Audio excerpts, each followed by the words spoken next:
कहानी की शुरुआत में हम डीन प्रॉफिट नाम के एक कारपेंटर को देखते हैं जो समुद्र के किनारे एक छोटे से टाउन में रहता था। उसे आज एक यॉट पर काम करने के लिए भेजा गया था। जो यॉट थी इस मोनिका जहरीली नाम की एक घमंडी अमीरजादी की, जिसको ये लगता था कि उसके आगे किसी की कोई औकात ही नहीं है। वहीं डीन उसकी यॉट को देखकर भौचक्का रह जाता है और कहता है कि इतनी लग्जरी यॉट मैंने कभी नहीं देखी। मोनिका कहती है कि भीसड़ी के किसी भी चीज को हाथ मत लगाइयो, मेरे पति एंड्रू की हमेशा तुझ पर नजर रहेगी। जिसके बाद वो उसे अपने बेडरूम में ले जाती है और कहती है कि मेरे पास एक से एक महंगे जूते हैं, लेकिन इन्हें रखने के लिए मेरे पास कोई जगह नहीं है। डीन कहता है लेकिन मुझे तो बोला गया था कि कोई इमरजेंसी काम है। जहरीली कहती है कि ये इमरजेंसी ही है, मेरे जूते बाहर पड़े पड़े खराब हो जाएंगे, इसलिए जल्दी से काम पर लग जा। जो कहकर वो अपने आसपास परफ्यूम छिड़कने लगती है क्योंकि उसे डीन से गरीबी की बदबू आ रही थी। तभी वहाँ उसका नौकर उसके लिए खाना लेकर आता है, लेकिन मोनिका उसे जरा सा चखते ही अपने नौकर से कहती है कि भीसड़ी के मैंने मछली की टट्टी लाने को नहीं बोला था। अगर मैं कोई खाना ऑर्डर करती हूँ तो वो खाना महंगा और टेस्टी होना चाहिए, ये गरीबों वाला खाना मैं नहीं खाती। फिर जाने से पहले वो डीन को कहती है कि तेरा ये काम 48 घंटे के अंदर पूरा हो जाना चाहिए। जो कहकर वो ऊपर चली जाती है और फोन पर अपने लिए महंगी महंगी चीजें ऑर्डर करने लगती है। थोड़ी देर बाद जब डीन काम से ब्रेक लेकर आराम कर रहा था, तभी मोनिका उसके पास आती है और कहती है कि भीसड़ी के मैं तुझे काम करने का पैसा दे रही हूँ, ना कि आराम करने का। जो कहकर वो फिर से गींड मटकाती हुई ऊपर चली जाती है और अपने नौकर से अपने नाखूनों पर नेल पॉलिश लगवाने लगती है।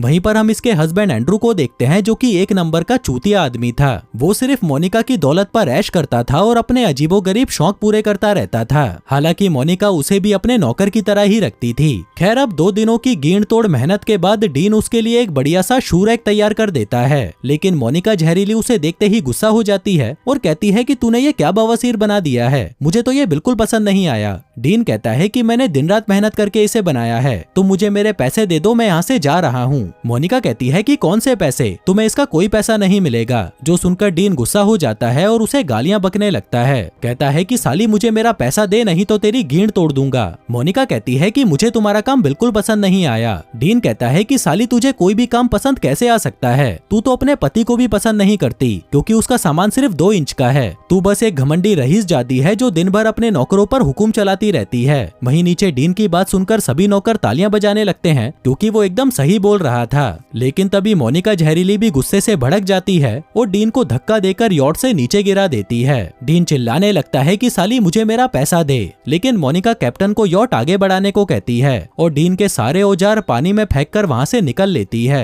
इसके बाद हम डीन को देखते हैं जो अपने दोस्त बिली को सारी बात बताते हुए कहता है कि भाई उस कुतिया ने मेरे सारे औजार खराब कर दिए, अब जब तक मेरे पास नए औजार नहीं आ जाते तब तक क्या तू मुझे कोई काम बता सकता है। बिली कहता है कि मेरे कुछ इन्वेस्टर्स के साथ एक मिनिएचर गोल्फ कोर्स बनाने की बात चल रही है, अगर वो डील हो गई तो पूरे गोल्फ कोर्स को बनाने का काम तुझे ही मिलेगा। उधर दूसरी तरफ मोनिका जहरीली अपनी माँ बबली बॉम्बास्टिक को फोन करती है जो कि उससे भी ज्यादा घमंडी और नक्चड़ी औरत थी। मोनिका उसे डीन के बारे में बताती है, जिस पर बबली कहती है कि तुम्हें जितना हो सके इन गरीब लोगों से दूर रहना चाहिए। उधर डीन अपने घर पर जाता है जहाँ पर वो अपने 4 बच्चों के साथ एक छोटी सी झोपड़ी में रहता था। दरअसल 3 साल पहले इसकी वाइफ की मौत हो गई थी और तब से काम के साथ साथ बच्चों की जिम्मेदारी भी इसी के ऊपर आ चुकी थी। लेकिन उसके बच्चे बहुत ज्यादा शैतान थे, वो किसी भी बेबी सिटर को अपने पास टिकने नहीं देते थे और दिन भर गंदी मैगजीन्स पढ़कर मुट्ठी बजाते रहते थे। फिर उसी रात हम मोनिका जहरीली को देखते हैं जो अपनी पिंकी पिटवाने की तैयारी कर रही थी। लेकिन जब एंड्रू का खड़ा नहीं होता तो वह मोनिका से कहता है कि डार्लिंग आज रहने देते हैं, आज मुझे टीवी देखना है।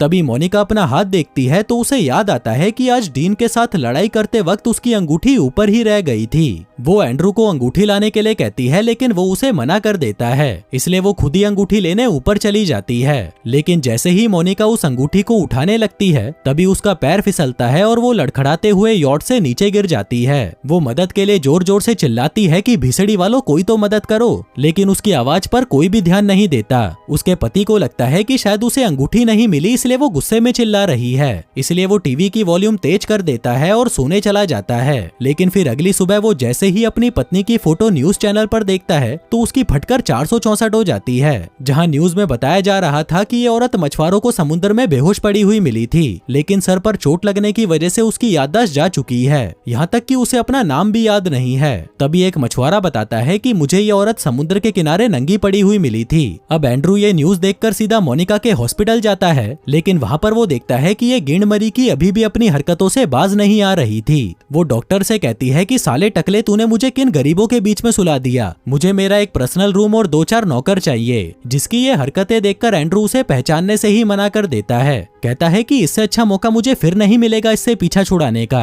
और क्योंकि मोनिका की सारी दौलत एंड्रू के पास ही थी, इसलिए अब वो खुलकर अय्याशी कर सकता था और उसे कोई रोकने टोकने वाला भी नहीं था। दूसरी तरफ डीन एक बॉलिंग कैफे में काम कर रहा था, पर तभी वो टीवी पर मोनिका जहरीली और उसकी याददाश्त जाने की न्यूज देख लेता है, जो देखते ही उसके दिमाग में एक खुराफाती आइडिया आता है। वो अपने दोस्त बिली से कहता है कि भाई यही वो कुतिया है, अब तू देखना मैं इससे अपना बदला लेकर ही रहूंगा। जिसके बाद वो सीधा हॉस्पिटल जाता है और कहता है कि मोनिका जहरीली मेरी पत्नी है। पुलिस वाला पूछता है कि क्या ये कच्छी भी उसी की है, क्योंकि ये मुझे उसके सामान में मिली थी। डीन कहता है कि हाँ भाई, उसने ये कच्छी सेल से खरीदी थी। लेकिन मोनिका उसे देखते ही बोल देती है कि ये मेरा पति नहीं है, इतना मामूली और गरीब आदमी मेरा पति नहीं हो सकता। लेकिन डीन उसे याद दिलाता है कि जाने मन हमारी शादी को 13 साल हो चुके हैं। मोनिका कहती है कि भले ही मैं अपनी याददाश्त खो चुकी हूँ, लेकिन मेरी चॉइस इतनी बुरी नहीं हो सकती। पर तभी डीन उसे पकड़कर वहीं चूसना शुरू कर देता है। कहता है कि अब कुछ याद आया। मोनिका पूछती है कि मेरा पूरा नाम क्या है। डीन कहता है कि मोनिका जहरीली।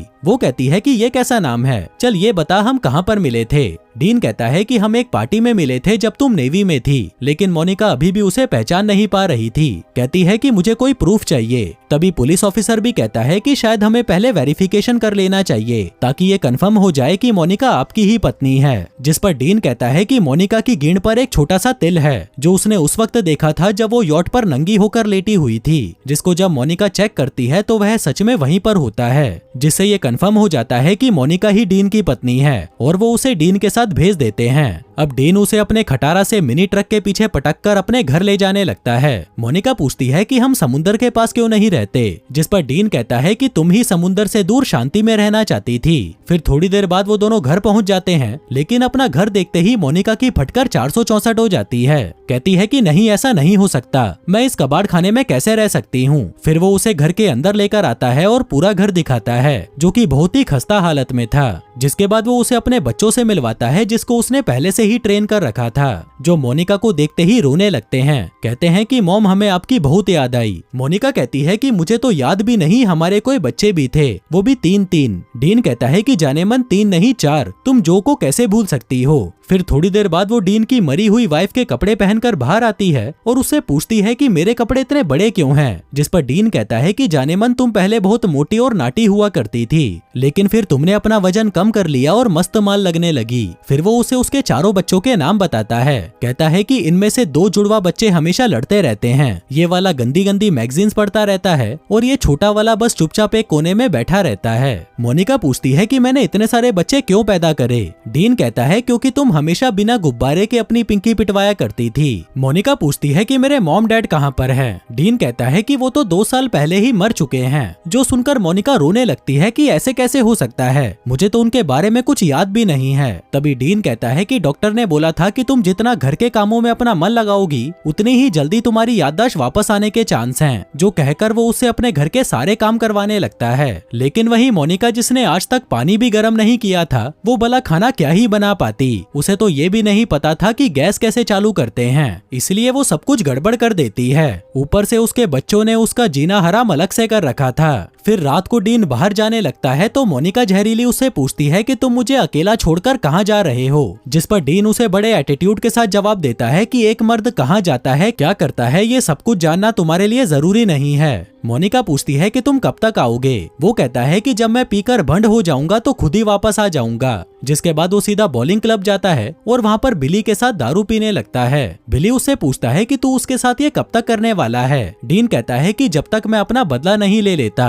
बिली कहता है कि भाई फिर तो तू आज रात को उसकी पिंकी भी बजाएगा। डीन कहता है कि नहीं यार, वो शक्ल से इतनी अमीर लगती है कि मुझे उसकी मारने का मन ही नहीं करता। फिर वापस घर आकर वो नशे में भंड होने का नाटक करता है और मोनिका से कहता है कि चल जल्दी से अपने कपड़े उतार, लेकिन मोनिका अभी उसके साथ मजदूरी करने में थोड़ी घबरा रही थी। डीन कहता है कि शायद तुम्हारा आज मन नहीं है, कोई बात नहीं, हम फिर कभी कर लेंगे, जो सुनकर मोनिका राहत की सांस लेती है। पर तभी डीन उसे कहता है कि जाओ सोफे पर सो जाओ, क्योंकि बिस्तर पर सोने से तुम्हारी पीठ में दर्द होता था। अब मोनिका के पास उसकी बात मानने के अलावा और कोई चारा नहीं था, इसलिए वो चुपचाप सोफे पर सोने चली जाती है। लेकिन आधी रात को डीन के कुत्ते आकर उसे परेशान करने लगते हैं, जिसके साथ उसकी छत भी टपकने लगती है, जिस वजह से वह ठीक से सो नहीं पाती। लेकिन सुबह 7 बजते ही डीन उसे नींद से जगा देता है, कहता है कि जल्दी से बच्चों के लिए नाश्ता बना, उन्हें स्कूल जाना है। लेकिन मोनिका अभी और सोना चाहती थी। डीन कहता है कि अगर तू नहीं उठी तो बच्चे पूरे दिन तेरे साथ ही रहेंगे, जो सुनते ही मोनिका जहरीली की फट जाती है और वो जल्दी से उठकर सबके लिए नाश्ता तैयार करने लगती है। फिर बच्चों के जाने के बाद डीन मोनिका को एक लिस्ट देता है जिसमें लिखा था कि आज उसे पूरे दिन क्या क्या काम करने हैं, जिसके बाद वो भी काम पर निकल जाता है। आगे बेचारी मोनिका घर की साफ सफाई और दूसरे काम करने की काफी कोशिश करती है, लेकिन वो एक भी काम ठीक से नहीं कर पाती, जिस वजह से वो सदमे में चली जाती है। फिर शाम को जैसे ही डीन घर पर आता है तो उसके बच्चे कहते हैं कि देखो पापा, मॉम को क्या हो गया है, ये पिछले 1 घंटे से ऐसे ही बैठी है। तभी डीन उससे पूछता है कि जाने मन आज रात के डिनर में क्या है, जिस पर जब मोनिका उसे कोई जवाब नहीं देती तो वह उसे उठाकर पानी के ड्रम में डाल देता है। तभी मोनिका को होश आता है और वह रोने लगती है, कहती है कि मेरी जिंदगी तो नरक से भी बदतर है। जिस पर डीन कहता है कि सब कुछ ठीक हो जाएगा, पर पहले हम सबके लिए डिनर तैयार करो। आगे डिनर के बाद मोनिका डीन के पास आती है और पूछती है कि हमारी कोई मेमोरीज क्यों नहीं है, जैसे कोई स्क्रैप बुक्स या हमारी शादी की फोटोग्राफ्स। जिस पर डीन बहाना बनाते हुए कहता है कि हम हाल ही में इस घर में शिफ्ट हुए हैं, हो सकता है कि हमारा कुछ सामान पुराने घर में रह गया हो। तभी वहाँ अलमारी को देखकर मोनिका को वो शूरैक याद आने लगता है, लेकिन तभी डीन बात बदल देता है और उसे नहाने के लिए भेज देता है। फिर रात को वो अपने दोस्त बिली के पास जाता है, जो कि एक मस्त सी लड़की की पिंकी बजा रहा था। डीन उसे कहता है कि भाई तू उसकी पिंकी कल भी बजा सकता है, लेकिन आज रात को तुझे मेरे लिए एक जरूरी काम करना पड़ेगा, तुझे मेरी और मोनिका की नकली शादी की फोटोज बनानी पड़ेगी। जो कहकर वो वहाँ से चला जाता है। अब क्योंकि बिली ऐसे उल्टे सीधे कामों में एक्सपर्ट था, इसलिए वो मोनिका के पुलिस स्टेशन से मिले फोटोज को एडिट करके डीन के साथ उनके काफी सारे नए फोटोज बना देता है। लेकिन जब मोनिका उन फोटोज को देखती है तो वह पूछती है कि इन सभी फोटोज में मेरा लुक सेम क्यों लग रहा है। डीन कहता है कि ये फोटोज खिंचवाते वक्त तुम्हें बहुत जोर की टट्टी आ रही थी और तुमने बहुत ही मुश्किल से अपनी टट्टी रोककर ये फोटो खिंचवाई थी। जिस पर मोनिका भी उसकी बात मान लेती है और सोचती है कि चाहे कितनी भी बुरी हो, लेकिन यही मेरी लाइफ है और मुझे ऐसे ही जीना पड़ेगा। उधर मोनिका का असली पति एंड्रू अपनी यॉट पर नई नई लड़कियां लाकर उनके साथ मस्ती करता रहता था, लेकिन मोनिका की माँ बबली बॉम्बास्टिक को उसकी बहुत चिंता हो रही थी, क्योंकि उसने काफी समय से अपनी बेटी से बात नहीं की थी। वो जैसे ही मोनिका से बात करने के लिए यॉट पर फोन लगाती तो एंड्रू अपने नौकर से कोई ना कोई बहाना बनाने को कह देता, जैसे कि मोनिका अभी सो रही है या शॉपिंग करने गई है। वहीं घर पर मोनिका डीन के पैर दबा रही थी। वहाँ पर बिली भी था, जो पूरे टाइम मोनिका को देखकर लार टपकाता जा रहा था। तभी मोनिका डीन से पूछती है कि ये भिसड़ी वाला मुझे घूर क्यों रहा है, जिस पर डीन कहता है कि बिली हाई स्कूल में तुम्हारा बॉयफ्रेंड हुआ करता था और तुम ना जाने कितनी बार उससे अपनी पिंकी पिटवा चुकी हो। अब मोनिका डीन के पैर दबाकर जैसे ही बैठने लगती है, तभी डीन उसे बिली के लिए बियर लाने को कहता है। मोनिका उसे बियर लाकर दे देती है, पर तभी बच्चे कहते हैं कि हमें चॉकलेट पाई खानी है। अब मोनिका जैसे ही चॉकलेट पाई डालने के लिए प्लेट उठाती है तो उसके हाथ उस प्लेट से चिपक जाते हैं, क्योंकि शरारती बच्चों ने उस पर ग्लू लगा दी थी, जो देखकर अब मोनिका जहरीली का भी दिमाग खराब हो जाता है और वह सबको गालियां बकने लगती है। कहती है कि भीसड़ी वालों, तुम लोगों ने मेरा जीना हराम कर रखा है। सुबह से नौकरों की तरह काम करते करते मेरी रीढ़ में दर्द हो गया, लेकिन तुम लोग मेरी और मारने में लगे हुए हो। इसी बीच छोटा चेतन वहाँ पर आता है और उसके कपड़े खराब कर देता है, जो देखकर मोनिका जहरीली की ओर सुलग जाती है और वो सभी लोगों पर पानी डालने लगती है। लेकिन फिर उनके लिए ये कोई खेल बन जाता है, जिस बीच थोड़ी देर के लिए ही सही मोनिका भी उनके साथ बच्चों की तरह खेलने लगती है। आज मोनिका को अपनी जिंदगी में पहली बार अच्छा महसूस हुआ था और उसकी सारी थकान और फ्रस्ट्रेशन भी दूर हो गई थी। अब ऐसे ही कुछ हफ्ते और बीत जाते हैं और मोनिका धीरे धीरे घर और बच्चों की जिम्मेदारी सीखने लगती है। जिस घर के काम को करने में पहले उसे मौत आ रही थी, अब उस काम को वह बड़ी आसानी से कर लेती थी। फिर ऐसे ही एक दिन मोनिका के पास बच्चों के स्कूल से फोन आता है और उसे और डीन को स्कूल में बुलाया जाता है। मोनिका स्कूल पहुंचती है, जहां पर उनकी प्रिंसिपल बताती है कि आपके बच्चों को थोड़ी भी तमीज नहीं है। ये दिन भर बस टीचरों की चूचियां देखते रहते हैं और इनका पढ़ाई में बिल्कुल भी मन नहीं लगता। लेकिन जब मोनिका देखती है कि उसके बच्चों को सजा दी गई थी तो वह प्रिंसिपल के ऊपर ही भड़क जाती है। कहती है कि तेरी हिम्मत कैसे हुई मेरे बच्चों को हाथ लगाने की। उधर डीन भी छुपकर उसकी बातें सुन रहा था, जहाँ पहली बार उसे भी एहसास होता है कि मोनिका इतनी भी बुरी नहीं है जितना वो उसके बारे में सोचता था। फिर घर आकर मोनिका डीन के ऊपर भी भड़कने लगती है और उसे कहती है कि तुम अपने बच्चों पर बिल्कुल भी ध्यान नहीं देते। डीन कहता है कि मेरे बच्चे मेरे दोस्त जैसे हैं और मुझे पता है कि बच्चों को कैसे पाला जाता है, इसलिए मेरे और मेरे बच्चों के बीच में तुम्हें दखल देने की कोई जरूरत नहीं है। जो सुनकर मोनिका भी गुस्सा हो जाती है और कहती है कि ये सिर्फ तुम्हारे बच्चे कैसे हो सकते हैं, इन्हें पैदा तो मैंने भी किया है। जिस पर डीन उसे कोई जवाब नहीं देता और चुपचाप वहाँ से निकल जाता है। फिर रात को जब वह वापस घर आता है तो देखता है कि पूरा घर साफ सुथरा है, सभी चीजें सही तरीके से रखी हुई थी और जो घर पहले कबाड़ खाना लगता था वो अब घर जैसा लगने लगा था। लेकिन मोनिका जहरीली अभी भी उससे नाराज थी, इसलिए डीन उससे माफी मांगता है और कहता है कि आज तो तुमने बहुत अच्छा काम किया और अब से मैं भी तुम्हारी सारी बातें मानूंगा। जिसके बाद वो उसे बेड पर सुलाता है और खुद बाहर सोफे पर सोने चला जाता है। दरअसल डीन अब धीरे धीरे मोनिका जहरीली को पसंद करने लगा था।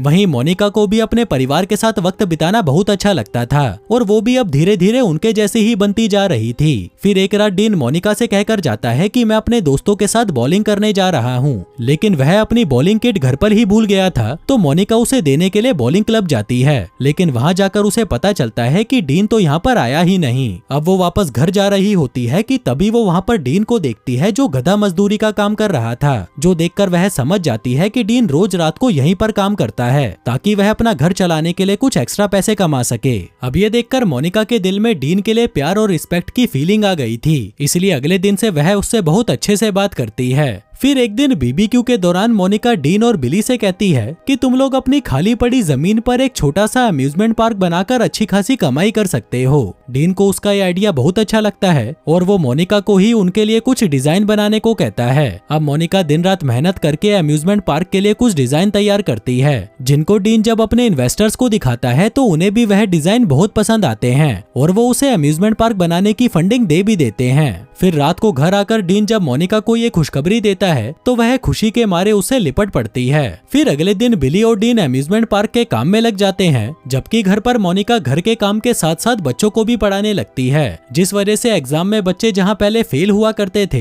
अब उनके अच्छे नंबर आने लगे थे। वहीं उसके बच्चे भी अब मोनिका को अपनी माँ मानने लगे थे और वह चाहते थे कि मोनिका उन्हें कभी छोड़कर ना जाए। लेकिन डीन को अब मोनिका के लिए बुरा लग रहा था और वह उसे सब कुछ सच बताकर उसके पति के पास वापस भेजना चाहता था, जो बात वह उसे बताने की कोशिश भी करता है, लेकिन अपने बच्चों को देखकर वह रुक जाता है और बात घुमाते हुए कहता है कि आज तुम्हारा जन्मदिन है। जिसके बाद पूरा परिवार एक बार में जाकर मोनिका का बर्थडे सेलिब्रेट करता है। थोड़ी देर बाद डीन और मोनिका बाहर टहलने आते हैं, जहां मौका देखकर डीन पहली बार मोनिका को किस करता है। वहीं मोनिका भी पूरी गर्म हो चुकी थी, इसलिए वो दोनों जल्दी से घर आ जाते हैं और डीन पूरी रात मोनिका के खड्डे की खुदाई करता है। अब धीरे धीरे वक्त बीतता है और मोनिका को यहाँ पर रहते हुए पूरे 2 महीने हो जाते हैं। वहीं एक दिन जब मोनिका डीन की गाड़ी देख रही थी तब उसे वहाँ पर एक महंगी सी कच्छी मिलती है जो कि उसी की थी। लेकिन उस कच्छी को देखकर मोनिका गुस्से से पागल हो जाती है और डीन के पास आकर पूछती है कि भिसड़ी के वो कौन है जिसकी आजकल तू पिंकी मारने लगा है।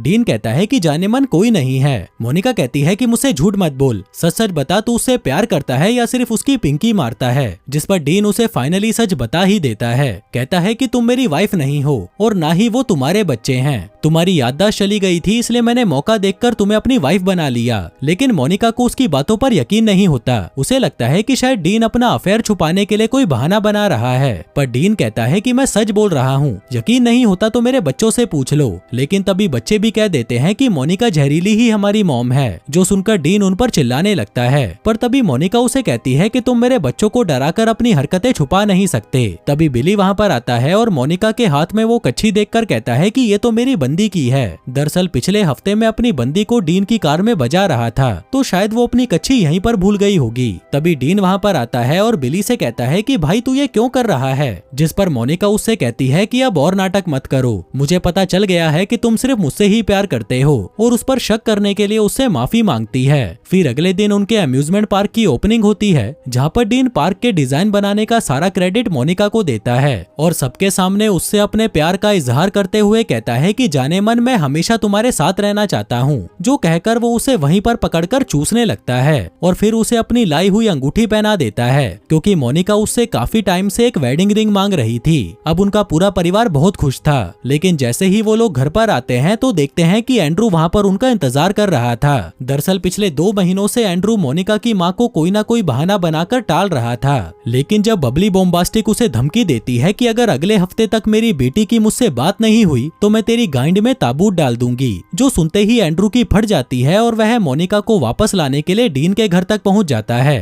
तभी मोनिका उसे देखते ही उसका नाम लेकर पुकारती है और कहती है कि मुझे सब कुछ याद आ चुका है, मेरे पास तो बहुत पैसा है, जो कहकर वो डीन को गले लगाते हुए कहती है कि अब से हम गरीब नहीं रहेंगे। लेकिन अगले ही पल वह पीछे हटते हुए कहती है कि तुम तो वही गरीब कारपेंटर हो, लेकिन तुमने ऐसा क्यों किया, सिर्फ मेरी पिंकी मारने के लिए। जिस पर डीन उसकी बात का कोई जवाब नहीं देता और चुपचाप खड़ा रहता है। तभी मोनिका बच्चों की तरफ देखती है, लेकिन उनके उतरे हुए चेहरे देखकर वह उनसे नजरें नहीं मिला पाती। वो अंदर आकर अपने घर के कोने कोने को देखती है, क्योंकि ये उसका अपना घर था जिसे उसने अपने हाथों से सजाया था। फिर वो अपना सामान लेकर बाहर आती है और डीन और बच्चों को देखते हुए गाड़ी की तरफ जाने लगती है। वहीं डीन उससे माफी मांगता है और उनके लिए उसने जो कुछ भी किया उसका शुक्रिया करता है, जिसके बाद मोनिका एंड्रू के साथ वहाँ से चली जाती है। लेकिन गाड़ी में बैठने से पहले वो बार बार मुड़कर डीन को ही देख रही थी। वहीं उसको जाते हुए देखकर बच्चे कार के पीछे दौड़ने लगते हैं और उसे मॉम मॉम कहकर वापस बुलाने लगते हैं, लेकिन मोनिका अपने कानों पर हाथ रख लेती है और वहाँ से चली जाती है।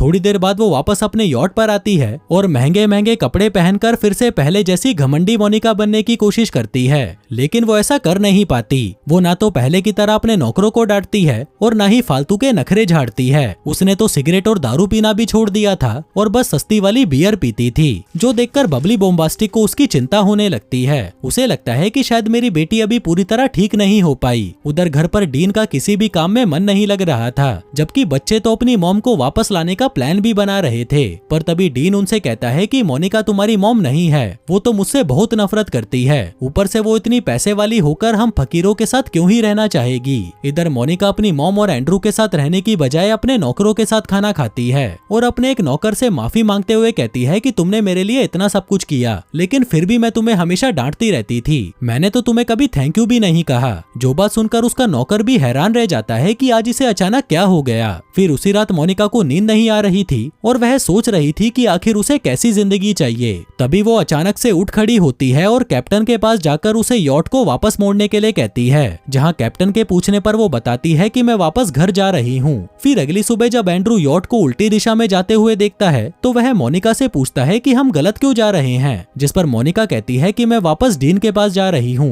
क्योंकि मैं उससे ही प्यार करती हूँ, मुझे तो कभी तुमसे प्यार था ही नहीं। जो सुनकर एंड्रू की फट जाती है, क्योंकि अगर मोनिका ने उसे छोड़ दिया तो उसकी सारी ऐशो आराम उसके हाथों से चली जाएगी, इसलिए वो उस यॉट को फिर से वापस मोड़ देता है। वहीं दूसरी तरफ डीन से भी मोनिका के बिना रहा नहीं जा रहा था, इसलिए वो बिली से कहकर एक कोस्ट गार्ड वाली बोट का इंतजाम करता है और फिर सब उसमें बैठकर मोनिका को लाने उसके पीछे जाने लगते हैं, जहां दूरबीन से देखने से उन्हें उसकी यॉट दिख भी जाती है जो सीधा आते आते अचानक वापस मुड़ रही थी। वहीं यॉट पर एंड्रू मोनिका को गालियां देते हुए कहता है कि काश हॉस्पिटल वाले तुम्हें पागल खाने भेज देते, जो सुनते ही मोनिका समझ जाती है कि इस भीसड़ी वाले को मेरे बारे में पता होते हुए भी ये मुझे लेने नहीं आया, जिसका मतलब था कि एंड्रू भी कभी मोनिका से प्यार करता ही नहीं था। मोनिका उसे यॉट रोकने को कहती है, लेकिन जब एंड्रू उसकी बात नहीं सुनता तो वह किचन में जाकर किसी तरह से यॉट का इंजन बंद करवा देती है। तभी अचानक उसे बाहर सायरन बजने की आवाज सुनाई देती है, जिसे सुनते ही वह समझ जाती है कि डीन उसे लेने आया है। लेकिन इससे पहले कि वो मोनिका की यॉट के पास पहुंचते, तभी कोस्ट गार्ड को एक इमरजेंसी मैसेज आता है, जिस वजह से उन्हें अपनी बोट वापस घुमानी पड़ती है। लेकिन तभी डीन पानी में कूद जाता है और मोनिका की तरफ बढ़ने लगता है। वहीं मोनिका भी लाइफ जैकेट पहनकर पानी में कूद जाती है और वो दोनों तैरते हुए एक दूसरे के पास आ जाते हैं। वहीं एंड्रू उन दोनों पर हमला करके उन्हें अलग करने की कोशिश करता है, पर तभी उनका नौकर पीछे से उसे लात मारकर पानी में गिरा देता है। उधर डीन और मोनिका एक दूसरे को चूसने लगते हैं, जिसके बाद कोस्ट गार्ड उन्हें बचाकर अपनी बोट पर ले आता है, जहां डीन मोनिका से कहता है कि तुम सब कुछ छोड़कर मेरे साथ क्यों रहना चाहती हो, मैं तुम्हें क्या दे पाऊंगा, तुम्हारे पास तो सब कुछ है। जिस पर मोनिका कहती है कि मुझे एक बेटी चाहिए, जो कहकर वो दोनों फिर से एक दूसरे को चूसने लगते हैं। और दोस्तों, इसी के साथ ही ये कहानी यहीं खत्म हो जाती है। धन्यवाद।